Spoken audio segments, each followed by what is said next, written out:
নমস্কার বন্ধুরা, welcome to সম্পাস kitchen. সম্পাস কিচেনে চলছে উৎসব স্পেশাল পর্ব। অনেকে এমন আছেন যারা রেস্টুরেন্টে গিয়ে পোলাও বা বিরিয়ানি বা রাইস খাওয়ার থেকে রুটি, পরোটা, কুলচা, নান খেতে পছন্দ করেন, আর তার সঙ্গে অর্ডার করেন অথবা চিকেনের কোনো ডিশ, আর পনিরের কোনো ডিশ, অথবা মাটনের কোনো ডিশ। আজকে সেরকমই একটা পনিরের ডিশ নিয়ে হাজির হয়েছে, কড়াই পনির। কড়াই পনির খেতে যেমন টেস্টি, আমরা সবাই মোটামুটি কড়াই পনির খেয়েছি রেস্টুরেন্টে গিয়ে। আজকে সেটা তৈরি করব বাড়িতে একদম ইজি উপায়। দেখবেন প্রথমবার এক চান্সেই এই রান্নাটা হয়ে যাবে একদম হিট। বাড়িতে একবার এই রেসিপিটা ট্রাই করুন আর বাড়িতে আসা অতিথিদের সার্ভ করুন, দেখবেন সবাই প্রশংসা করবে।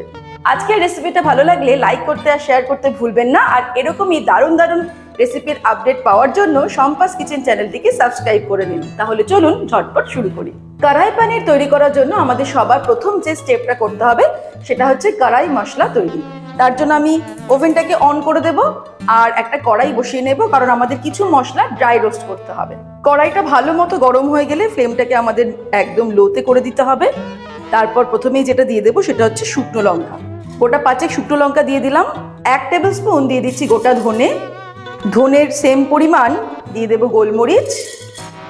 গোটা জিরে দিয়ে দিচ্ছি 1 টিস্পুন, আর মৌরি দিয়ে দেবো 1 টিস্পুন। এবার এই 5 রকমের মশলা আমি ড্রাই রোস্ট করে নেব। লো ফ্লেমেই নাড়তে নাড়তে যতক্ষণ না মশলা ভাজার সুগন্ধ বেরোচ্ছে ততক্ষণ এটাকে রোস্ট করব। 2-3 মিনিট নাড়তে নাড়তেই সুগন্ধ বেরোনো শুরু হয়ে গেছে। এই মশলা ভাজার সুগন্ধটা কিন্তু বেশ ভালো লাগে। এবারে আমি ওভেনটাকে অফ করে দেবো, কারণ আমার ড্রাই রোস্ট করা কমপ্লিট। তারপরে এই মশলাটাকে সামান্য ঠান্ডা হতে দিয়ে এটাকে আমাদের গুঁড়ো করে নিতে হবে। এই মশলাটাকে মিক্সির জারের মধ্যে নিয়ে নিচ্ছি ঠিকই, তবে বাড়িতে যদি হামনদিস্তা থাকে হামনদিস্তা এটা গুঁড়ো করলে ভালো হবে, কারণ এটাকে কিন্তু আমরা একদম মিহি গুঁড়ো করব না, আমরা এটাকে একটুখানি হাতে গুঁড়ো করলে যেমন হয় ঠিক সেই রকম একটা ফিল আনবো। এই যে আমি এটাকে গুঁড়ো করে নিয়েছি, একদম মিহি গুঁড়ো কিন্তু করিনি, এই জন্য এটাকে আমি একটু দেখালাম। ঠিক এইরকম আমাদের মশলাটাকে তৈরি করে নিতে হবে। কড়াই মশলা কিন্তু তৈরি হয়ে গেল। এবার আমরা চলে যাব পরের স্টেপে। কড়াই মশলা তৈরি করার পর এবারে আমরা রান্নাটা শুরু করে দেব।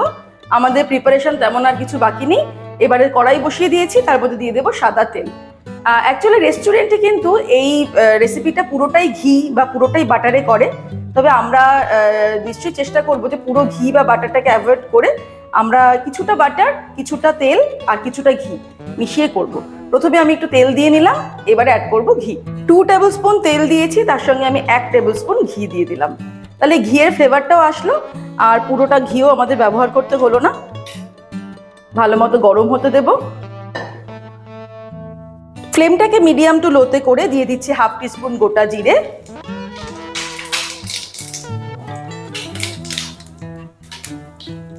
জিরে ফোড়ন দিয়ে দিলাম, তারপরে দিয়ে দেবো কুচানো পেঁয়াজ। 2টো বড় সাইজের পেঁয়াজ আমি কুচিয়ে নিয়েছি। মাঝারি হলে 3টে দিতে হতো। আমি প্রথমে বলে দিচ্ছি আমি 300 গ্রাম পনিরের কড়াই পনির তৈরি করব, সেই অনুযায়ী এখানে পেঁয়াজের মেজারমেন্টটা নিয়েছি। পেঁয়াজটাকে ফ্রাই করব, একটু সময় নিয়ে ফ্রাই করতে হবে। পেঁয়াজ ফ্রাই করার সময় দিয়ে দেবো 1 টিস্পুন চিনি।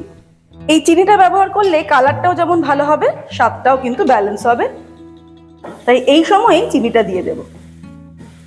এবারে পেঁয়াজটাকে প্রায় 7 থেকে 8 মিনিট সময় নিয়ে আমাদের ভাজতে হবে।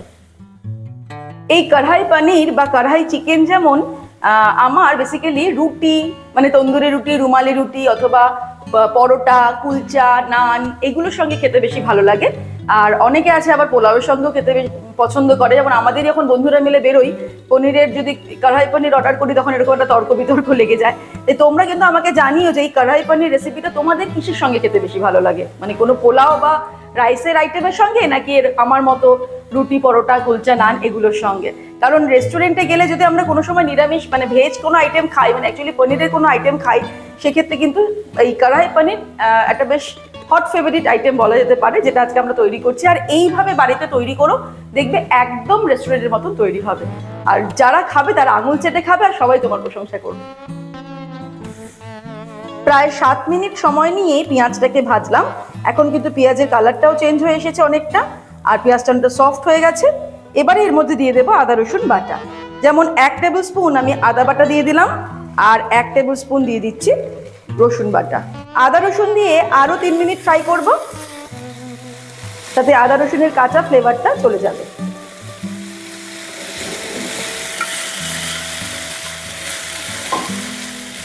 ফ্লেমটা কিন্তু মিডিয়াম টু লোতেই রয়েছে। আরও 3 মিনিট আদা রসুন দেওয়ার পরে ফ্রাই করে নিয়েছি। এবারে কিছু গুঁড়ো মশলা দেব, যেমন দিয়ে দিচ্ছি হলুদ, 1 টিস্পুন হলুদ দিয়ে দিলাম, আর দিয়ে দেবো Kashmiri red chilli powder. Kashmiri red chilli পাউডারটা সম্পূর্ণই কালারের জন্য, এটা 1 টিস্পুন দিয়ে দিলাম। অল্প জল দেব,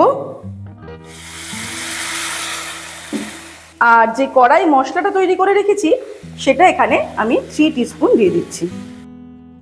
এবারে মশলাটাকে আমাদের কষিয়ে নিতে হবে।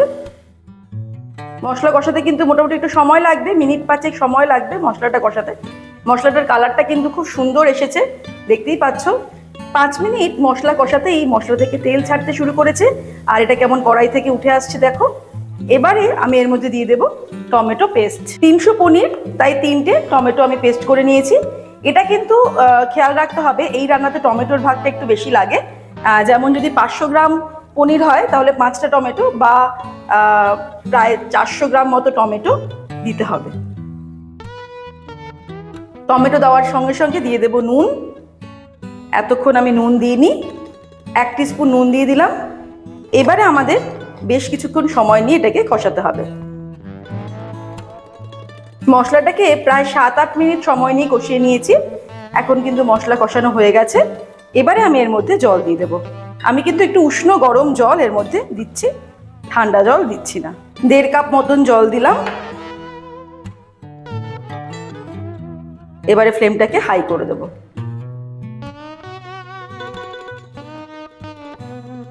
এবারে ফুটে গেলে ফ্লেমটাকে একদম লোতে করে এটাকে আমি জাস্ট 5 মিনিট মতো ফুটতে দেব। এবারে অন্য একটা কড়াই গরম করে ফ্লেমটাকে মিডিয়ামে রেখে এর মধ্যে দিয়ে দিচ্ছি বাটার। বাটারটাকে মেল্ট হতে সময় দেব। বাটারের মধ্যে আমি পনিরগুলোকে ফ্রাই করে নেব। আমি পনিরটাকে একটু রেক্ট্যাঙ্গেল সাইজ করে কেটে নিয়েছি, তবে পনিরটাকে কিন্তু যেরকম সাইজের আমরা কাটতে পারি, যদি স্কোয়ার মনে হয় স্কোয়ার কাটতে পারি, আবার যদি একটুখানি ট্রায়াঙ্গেল করে মনে হয় ট্রায়াঙ্গেল করে কাটতে পারি। পনিরের শেপ নিয়ে কিন্তু টেস্টের কোনো ডিফারেন্স হবে না।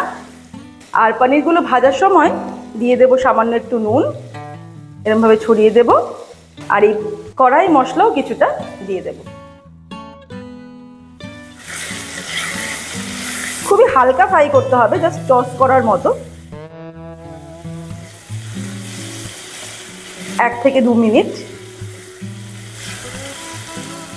তারপর এগুলোকে তুলে নেব, আর বাকি পনিরটাও এইভাবে ভেজে নেব।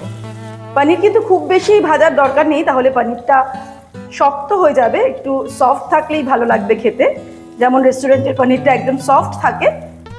পনির ভেজে নেওয়ার পর আমি আরও 1 টিস্পুন বাটার দিয়ে দিলাম। এবারে আমি ভেজে নেব কিছু ভেজিটেবলস। দিয়ে দিচ্ছি পেঁয়াজ, ক্যাপসিকাম আর টমেটো। এগুলো ভাজার সময়ও ফ্লেমটাকে একদম হাইতে রাখতে হবে, আর একটু নুন ছিটিয়ে দেব, আর একইভাবে কিছুটা কড়াই মশলাও দিয়ে দেব। এটাকে আমাদের টস করে নিতে হবে জাস্ট 1 মিনিট থেকে 1.5 মিনিট। হাই ফ্লেমে এটাকে টস করতে হবে যাতে সবজিগুলোর ক্রাঞ্চি ভাবটা বজায় থাকে।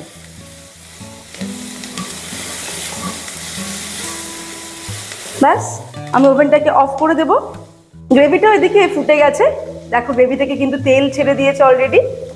এই সময় এর মধ্যে দিয়ে দেব কিছুটা পরিমাণে ফ্রেশ ক্রিম। ফ্রেশ ক্রিমটা আগেই দিয়ে নিচ্ছি যাতে এটা মিক্স করতে সুবিধা হয়, কারণ পনির দিয়ে যদি আমি এটা মিক্স করতে যাই তাহলে কিন্তু পনিরগুলো ভেঙে যেতে পারে। পনিরটা দিয়ে ফ্রেশ ক্রিমটা দিয়ে মিক্স করে নিলাম, তারপর আমি পনিরটা দিয়ে দেব।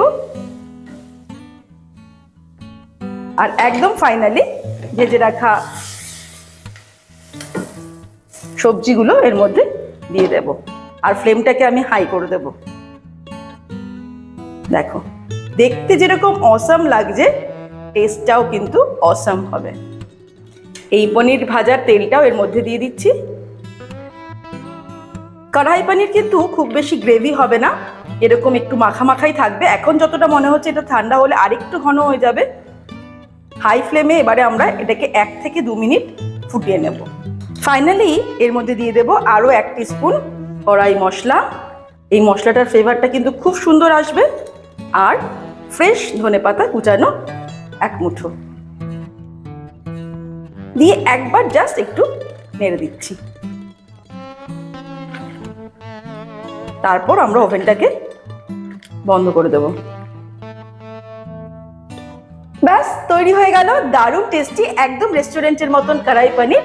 এবারে রুটি, পরোটা, কুলচা, নান এগুলোর সঙ্গে সার্ভ করুন এই কড়াই পনির, দেখবেন সবাই আঙুল চেটে খাবে। আজকের রেসিপিটা ভালো লাগলে লাইক করতে আর শেয়ার করতে ভুলবেন না। আর এরকমই দারুণ দারুণ রেসিপির আপডেট পাওয়ার জন্য সম্পাস কিচেন চ্যানেলটাকে সাবস্ক্রাইব করে নিন আর অবশ্যই বেল নোটিফিকেশনটাকে অ্যাক্টিভেট করে নেবেন। তাহলে আজকে এখানে শেষ করছি, আগামী ভিডিওতে আবার দেখা হবে। ভালো থাকবেন, সুস্থ থাকবেন, নমস্কার।